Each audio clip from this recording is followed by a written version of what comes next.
우리가 지난주에 주기도문의 첫 번째 간구에 대해서 함께 말씀을 살펴보았습니다. 첫 번째 간구가 뭐였죠? 이름이 거룩히 여김을 받으시오며 그랬죠. 루터가 이걸 번역하기를 오직 하나님 아버지의 이름만 거룩히 드러나도록 우리를 도와주소서 이렇게 번역을 했다 하였습니다. 오늘은 두 번째 간구입니다. 두 번째 간구는 나라이 임하옵시며예요. 우리 교회는 예전에 해왔던 대로 그렇게 주기도문을 사용하고 있지요.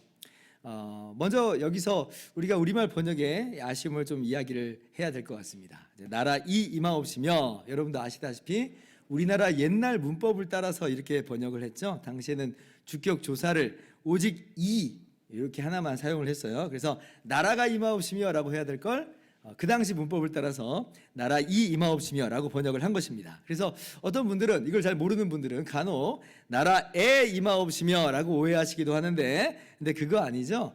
나라가 임하옵시며예요. 그래서 우리 개역 개정판 성경에는요 제대로 번역을 했죠. 나라가 임하시오며 이렇게 번역을 했습니다. 두 번째 아쉬움은 이 번역에 당신의 라고 하는 소유격이 빠져 있다는 거예요. 나라가 임하기를 기도하고 있는데 이 나라가 어떤 나라냐, 누구의 나라냐라고 하는 것이에요. 여기에 원래 소유격이 있습니다. 원문에는 소유격이 있어요. 당신의 나라예요, 당신의 나라. 즉 하나님 아버지의 나라, 하나님 아버지의 나라가 임하기를 기도하는 것이다 라고 하는 것입니다. 그래서 이제 합쳐보면 아버지 하나님의 나라가 임하시오며 인데요. 근데 이제 좀 궁금한 게 있죠. 아니 그러면 만약 우리가 구하지 않으면 하나님의 나라가 오지 않는다는 것인가? 그건 아니겠죠? 네, 그건 아닙니다. 루터가 이렇게 써놨어요. 1번 보세요. 하나님의 이름은 그 자체로 거룩합니다. 그럼에도 그분은 우리가 기도하기를 바라십니다. 우리가 지난주에 했던 거죠.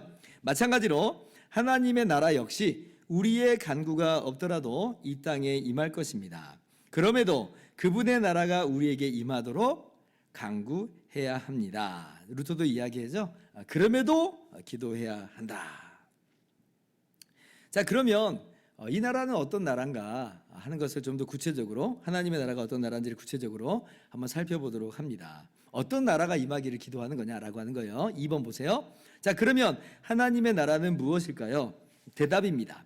바로 이것 때문에 그분의 아들이며 우리의 주 되신 그리스도께서 이 땅에 오셨습니다. 그리스도는 악마의 권세에서 우리를 구원하셨고 자유를 누리게 하셨습니다. 또한 의와 생명, 영원한 복의 왕이신 그분이 우리를 인도하여 죄와 죽음과 악한 양심에 대항하며 통치하십니다. 그러니까 여기서 말하는 하나님 아버지의 나라는 먼저 제가 한마디로 말씀드린다면 하나님의 은혜의 나라다라고 하는 거예요. 은혜의 나라가 임하기를 기도하는 것이다 라고 하는 거예요. 자, 여러분 주기도문에서 말하는 하나님의 나라를 우리가 생각할 때에 먼저 이 나라가 하나님의 우주적 왕국을 말하는 건 아니라고 하는 걸 기억할 필요가 있습니다. 여러분 창조주로서 하나님은요 지금도 온 우주 만물을 통치하고 계세요. 어느 한 부분도 하나님의 통치에서 벗어나는 것은 없어요. 이것을 하나님의 우주적인 왕권이라 이렇게 말을 합니다. 이 하나님의 우주적 왕권은요 침범 당한 적도 없고 침범 당할 수도 없어요. 세상에 그 어떤 세력이 하나님의 통치를 대항할 수 있겠어요? 불가능합니다. 예를 들면 욥기도 한번 보세요. 심지어 사탄도 하나님의 권세와 통치에 종속되어 있는 걸 우리가 볼 수 있죠. 사탄도 피조물 중에 하나로서 하나님께 대등한 존재가 아니에요. 하나님의 통치를 받는 존재다. 하나님의 허락하심이 아니면 함부로 욥을 해할 수 없는 것을 우리가 욥기를 통해서 보았습니다. 그래서 이런 측면에서 하나님의 나라가 임하기를 기도하는 건 아니에요. 하나님의 우주적 나라, 우주적 왕권은 이건 오고 말고 할 게 아닙니다. 하나님은 어제도 오늘도 영원토록 하나님은 우주적으로 다스리세요. 완전하게 다스리세요. 그래서 그러한 하나님의 나라가 임하시옵소서라고 기도할 일은 없는 것입니다. 자, 그러면 이 주기도문에서 말하는 바 이 하나님의 나라는 어떠한 나라라고 하느냐? 루터가 뭐라 그래요? 그리스도는 악마의 권세에서 우리를 구원하셨고 자유를 누리게 하셨습니다. 이렇게 이야기를 하고 있죠. 그러니까 죄와 사망과 사탄의 지배를 받는 나라가 아니라 의와 생명의 왕이신 그리스도의 통치를 받는 나라다라고 하는 거예요. 이것을 이제 신학적으로 아까 제가 말씀드린 것처럼 하나님의 은혜의 나라다라고 이야기를 하는 겁니다. 좀 더 쉽게 말씀을 드릴게요. 이게 무슨 이야기냐면 자, 여전히 하나님의 우주적 통치를 받는 하나님의 피조물이지만 여전히 죄에 빠져 사단의 종노릇 한 사람이 있어요, 없어요? 있죠. 하나님의 통치에서 벗어나진 않았어요. 그런데 그는 지금 죄에 빠져 있어요. 사단의 지배를 받고 있다는 겁니다. 한사코 하나님을 거부하고 하나님을 알지도 못하고 믿지도 않고 그렇게 살아간다는 거예요.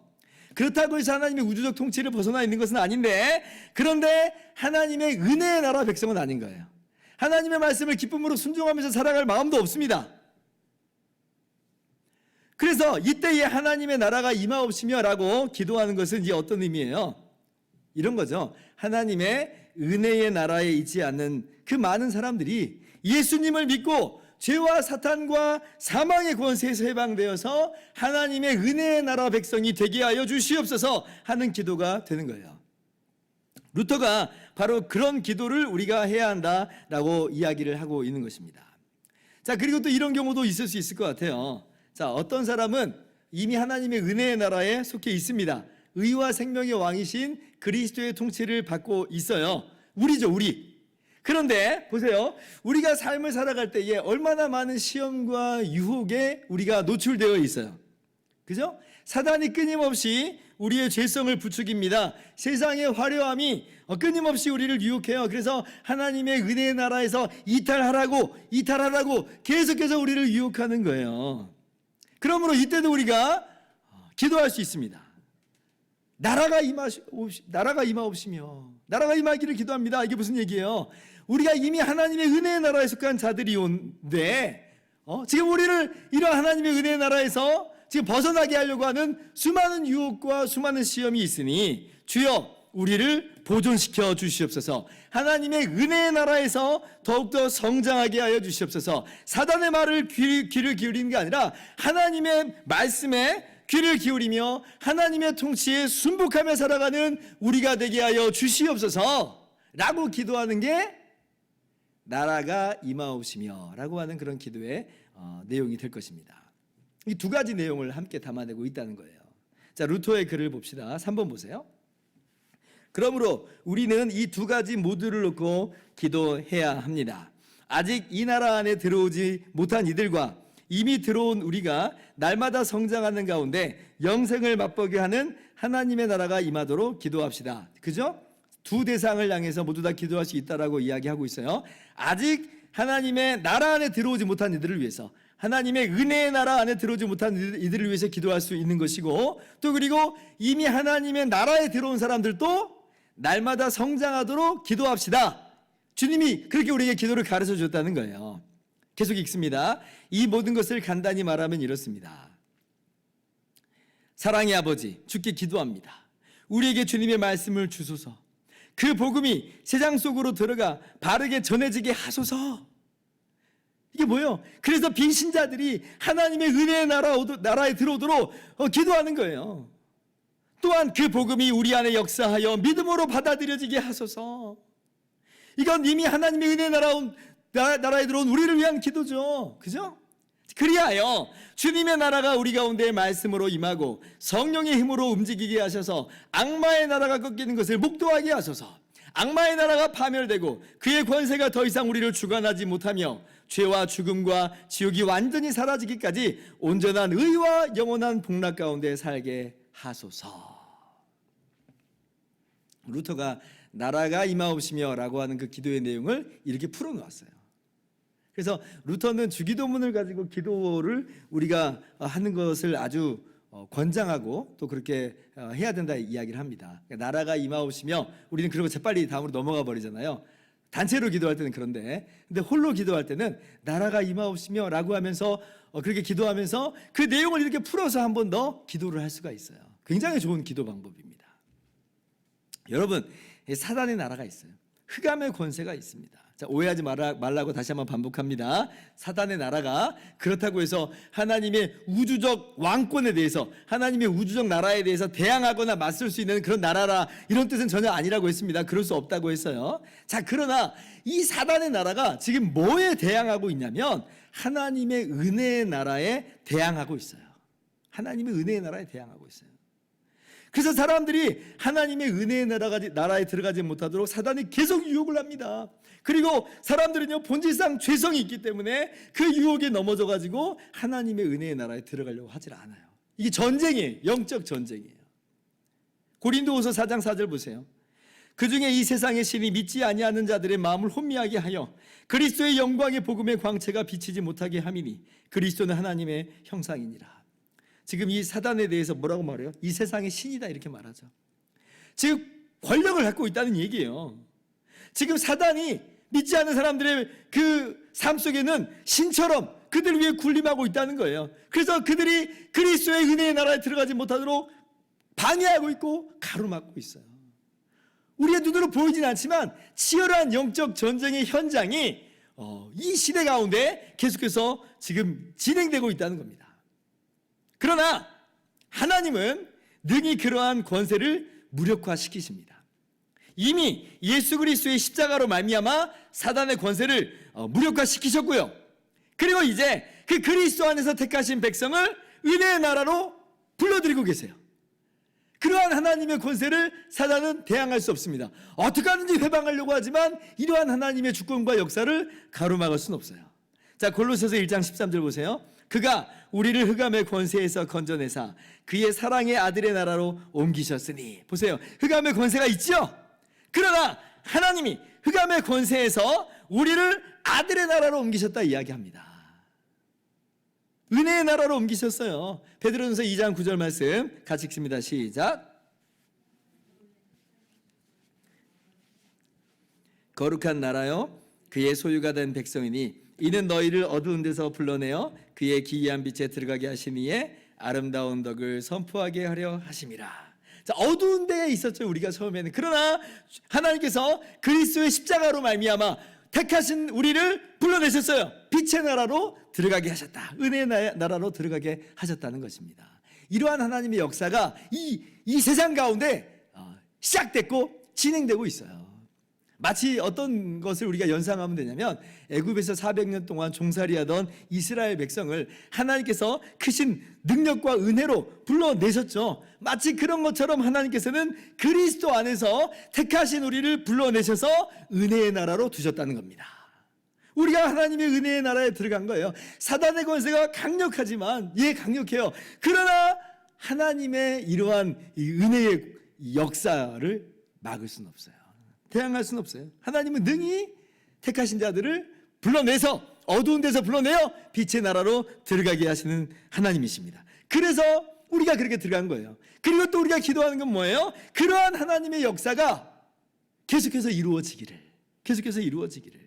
아직까지 사단의 권세에 매여 있는 사람들 우리가 볼 때는 이 사람들이 언제 하나님의 나라로 은혜의 나라로 들어올 수 있는가? 정말 우리가 정말 한숨이 나오기도 하지만 그러나 하나님은 능히 하실 수 있으니 하나님 그 사람들도 예수님 믿고 하나님의 은혜의 나라에 들어오게 해주시옵소서. 우리가 우리의 인생 속에서 정말 그러한 역사를 보죠.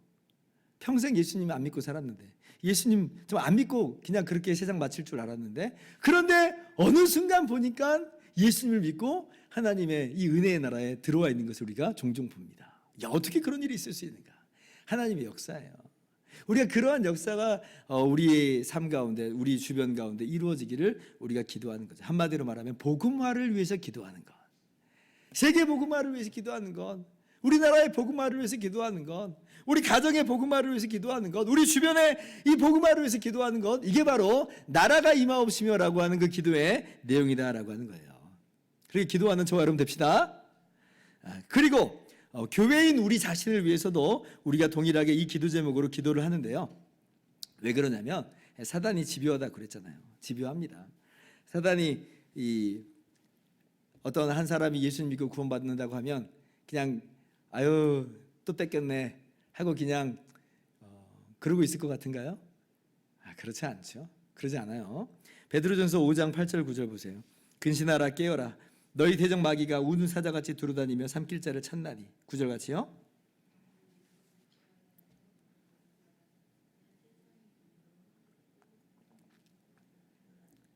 너희 대적 마귀가 우는 사자같이 두루다닌다 그래요. 삼킬 자를 찾는다. 마치 먹이를 찾는 짐승과도 같이 집요하게 공격한다는 거예요. 뒤떨어진 사람들, 약한 사람들 집요하게 공격해서 잡아먹으려고 그렇게 두루 다닌다라고 하는 것입니다. 그러니까 우리가 예수님 믿고 하나님의 은혜의 나라에 들어갔다고 해서 마귀가 우리에게 이제 손을 안 대려고 하느냐? 그렇지 않다는 거예요. 계속 우리를 호신탐탐 노리고 있다는 것이에요. 마가복음 13장 22절도 이렇게 말씀하죠. 거짓 그리스도들과 거짓 선지자들이 일어나서 이적과 기사를 행하여 할 수만 있다면 택하신 자들을 미혹하려 하리라. 할 수만 있다면 미혹하려 하리라. 죄로 넘어지게 하려고 하고 할 수만 있다면 예수님을 떠나게 하려고 무진장의 애를 쓴다는 거예요. 무진장. 그러니까 영적인 전쟁은 지금 예수님을 안 믿고 있는 그 사람들의 삶 속에서, 그 현장 속에서만 치열하게 벌어지는 게 아니라 이 영적 전쟁은 어디에서 또 벌어지냐면 이미 하나님의 나라에 들어가 있는 우리들의 삶 속에서도 정말 치열하게 벌어진다는 거예요. 오늘 우리가 새벽 기도회 때 나눈 시편 51편 말씀의 배경이 그랬죠. 다윗의 삶도 보세요. 전혀 문제가 없을 것 같이 보였지만 그러나 이 대적 마귀가 얼마나 집요하게 공격하는지를 우리들 말씀 속에서 봅니다. 그리고 다윗이 정말 속절없이 그러한 원수의 공격에 넘어져 버리고 마는 그 모습을 우리가 보잖아요. 우리의 삶이 치열한 영적 전쟁의 한 복판에 있다는 걸 우리가 기억을 해야 됩니다. 그래서 교회된 우리, 이미 하나님의 은혜의 나라에 있는 들어와 있는 우리 역시도 기도해야 되는 거예요. 하나님의 은혜의 나라가 날마다 내 안에서 역사하게 하소서. 성령의 역사로 말미암아 하나님의 말씀이 들리게 하시고 깨달아지게 하시고 그러므로 하나님의 통치에 기쁨으로 순복하게 하옵소서. 그렇게 사단의 권세가 매일같이 깨어지는 것을 목도하게 하여 주시옵소서. 날마다 죄로부터 정결하게 되며 날마다 영적으로 성숙해지며 사단의 유혹에 귀 기울이는 것이 아니라 주님의 말씀에 순종하는 삶을 살 수 있도록 우리가 기도하는 것입니다. 그것이 바로 나라가 임하옵시며 라고 하는 그 기도의 또 한 가지의 내용이라는 거죠. 우리가 그렇게 기도해야 될 줄을 믿습니다. 이렇게 하나님의 나라가 우리 가운데 시작이 됐어요. 그리고 이러한 하나님의 나라는 예수님께서 다시 오실 때에 장차 완전하게 완성되어서 드러날 것입니다. 우리가 그것을 이제 소망하고 있지요. 루터 역시도 이 사실을 잘 알고 있었습니다. 4번 보세요. 자, 하나님의 나라는 두 가지 모습으로 우리에게 나타납니다. 첫째는 임시방편인 말씀과 신앙 가운데 나타나며 둘째는 영원한 계시 곧 그리스도의 재림을 통해 드러날 것입니다. 이게 무슨 얘기냐면 예수님의 십자가와 그 부활로 말미암아 하나님의 은혜의 나라가 이미 시작됐다는 거예요. 우리가 흑암의 권세에서 건진받아서 하나님의 사랑의 아들의 나라로 옮겨졌다 그러잖아요. 하나님의 나라가, 은혜의 나라가 이미 우리 안에서 이루어진 것입니다. 하나님의 통치가 우리 가운데서 이루어지고 있고 우리는 기쁘게 하나님 말씀을 그렇게 순종하면서 살아가는 그런 사람들이 됐어요. 누가복음 11장 20절에 주님께서도 명백하게 말씀하시죠. 그러나 내가 만일 하나님의 손을 힘입어 귀신을 쫓아낸다면 하나님의 나라가 이미 너희에게 임하였느니라. 그러니까 하나님의 은혜의 나라가 이미 우리 가운데 시작이 된 것이에요. 우리의 눈으로 당장 이게 막 보이는 것은 아닙니다만은 이미 시작됐어요. 그러니까 유대인들은 이걸 몰랐죠. 유대인들은 하나님의 나라가 무슨 군사적인 나라고 정치적인 나라고 뭐 그런 나라를 기대했겠지만 그런 것은 아니에요. 이 하나님의 은혜의 나라, 이미 시작된 하나님의 나라는 사단의 권세와 대비되는 바 하나님의 은혜의 나라였던 거예요. 자, 그런데 지금은 우리 눈에 보이지 않아요. 마치 겨자씨 하나과도 같고 빵 속에 숨겨진 누룩과도 같아요. 그런데 하나님의 나라는 그렇게 끝나지 않습니다. 겨자씨로 끝나지 않아요. 누룩으로 끝나지 않아요. 그것이 잘한다 그러죠. 눈에 드러납니다. 그 누룩 안에, 이 빵 안에 숨겨진 누룩이 빵을 전체 부풀게 하는 것처럼 전체 완전히 변화되는 역사가 있게 돼요. 언젠가 우리 눈앞에 이 하나님의 은혜의 나라가 환하게 밝게 드러나게 된 때가 옵니다. 그때가 언제냐면 바로 예수님이 다시 오실 때라고 하는 거예요. 그래서 루터가 하나님의 나라는 두 가지 모습으로 나타난다라고 하는 것이 이걸 이야기하는 거예요. 이미 시작된 하나님의 은혜의 나라, 그리고 장차 예수님 다시 오실 때에 완성되어 나타나는 그 은혜의 나라, 이 두 가지를 이야기하고 있어요. 주님께서 분명히 우리 가운데 약속하여 말씀하셨습니다. 계시록 22장 20절 이것들을 증언하시니가 이르시되 내가 진실로 속히 오리라 하시거늘 아멘 주 예수여 오시옵소서. 요한계시록 보면 예수님이 다시 오실 때에 어떤 일이 있게 돼요? 예수님이 다시 오실 때에 하나님의 최후의 심판이 있죠. 최후의 심판이 있어요. 악을 행하는 사람, 악 가운데 머물러 있는 사람 그대로 그냥 계속 살지 않습니다. 하나님의 의의 심판을 받아요. 끝까지 사단의 권세에 굴복하여서 사단의 나라에 남아서 하나님을 거절하고 불순종한 사람들은 그 자신의 죄악의 값을 다 받습니다. 하나님의 공의의 심판을 받아요. 영원한 지옥의 형벌을 받죠. 자, 그런데 우리 하나님의 은혜의 백성들은 어때요? 이미 은혜의 나라에 참여한 우리들은 어떻습니까? 심판을 면하죠. 왜냐하면 예수님께서 우리의 모든 죄를 다 짊어지고 십자가에서 죄값을 다 치러주셨기 때문에 우리는 그 형벌을 면하게 되는 거예요. 그리고 우리의 오염된 성품마저도 이제는 그때는 다 성령께서 걷어놓으셨기 때문에 완전하게 즉각적으로 변화돼서 주님을 닮은 모습으로 영광스럽게 부활의 몸으로 나타나게 될 것입니다. 바로 그 나라가 새하늘과 새 땅이에요.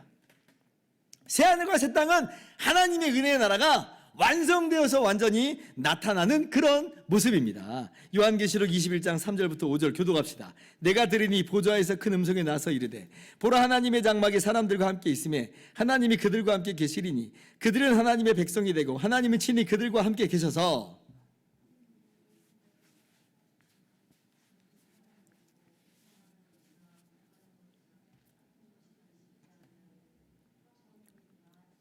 같이요.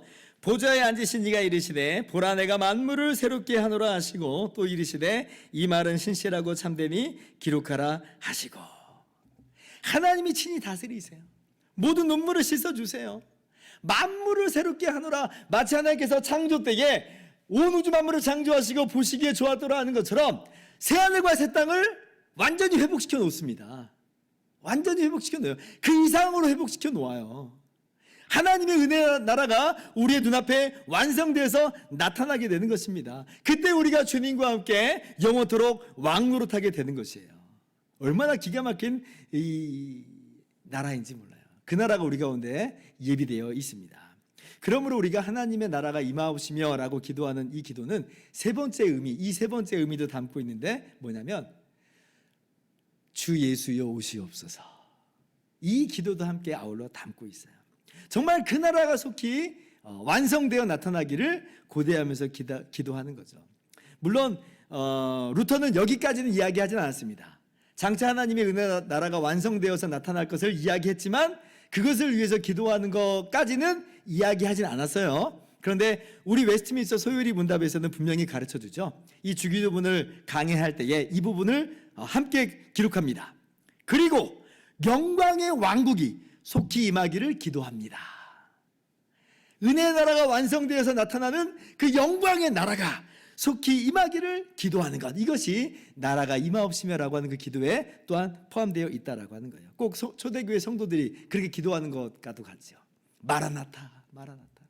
아멘 주 예수여 오시옵소서 라고 기도하는 것처럼, 우리 주여 오시옵소서 기도하는 것처럼 오늘도 우리가 그 나라를 대망하면서 사모하면서 기도하는 것이라고 하는 것이에요. 자, 이제 말씀 마칩니다. 하나님의 은혜의 나라가 임하기를 기도합시다. 루터는 이렇게 이야기를 합니다. 5번 보세요. 하나님의 나라를 기도의 첫째 제목으로 삼읍시다. 그리하면 반드시 그리스도께서 가르쳐 주신 모든 것을 풍성히 받게 될 것입니다. 너희는 먼저 그의 나라와 그의 의를 구하라. 그리하면 이 모든 것을 너희에게 더하시리라. 우리의 기도의 첫 부분에 바로 이 기도가 있어야 할 것입니다. 아직 예수님을 믿지 않는 자들에게는 복음이 전파됨으로 성령의 역사하심으로 말미암아 그들이 예수님 믿어 하나님의 은혜의 나라에 들어오게 하여 주시옵소서. 그렇게 하나님의 은혜의 나라가 확장되게 하여 주시옵소서. 우리 믿는 우리들에게는 어때요? 말씀을 깨닫게 하시는 성령의 역사로 말미암아 하나님의 은혜의 나라가 우리 안에서 날마다 역사하게 하여 주시옵소서. 하나님의 통치에 기쁨으로 순종하면서 살아가는 우리의 삶이 되게 하여 주시옵소서. 장차 주님이 다시 오실 그때를 대망하면서 하나님의 은혜 나라가 영광스럽게 완성되어 나타날 것을 우리가 대망하면서 오늘 이 시간에 우리가 그렇게 기도하면서 나갈 수 있기를 바랍니다.